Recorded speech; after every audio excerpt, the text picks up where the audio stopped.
आपको खुशामदीद कहते हैं। आज हम नमक पारे बच्चों के लिए बनाने जा रहे हैं। बहुत ही आसान सी रेसिपी है, ये इसको बनाना स्टार्ट करते हैं। बनाने रही हूँ, ये देखें जी, हम नमक पारे बनाने जा रहे हैं। नमक पारे बनाने के लिए किन चीज़ों की ज़रूरत होती है ये देखें। ठीक है जी, ये जीरा हमने ले लिया है, इसमें हम ये घी डाल देंगे तकरीबन 2 से 3 चम्मच। ठीक है जी,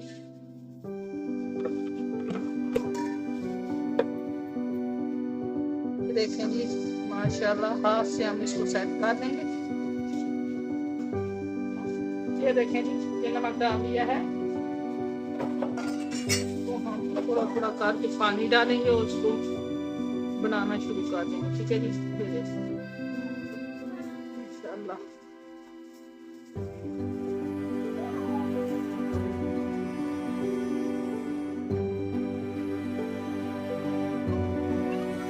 हम थोड़ा सा घी लगा के इसको थोड़ी देर के लिए रख देते हैं, फिर इसके हम नमक पारे बना के 5 मिनट।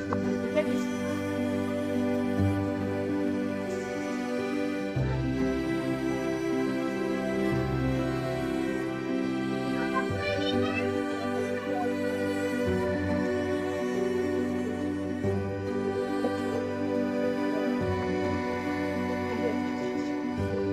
बहुत ही जबरदस्त, ये बच्चे बहुत शौक से खाते हैं। ठीक है जी, अब इसको हम भाप लेके, ठीक है जी, 5 मिनट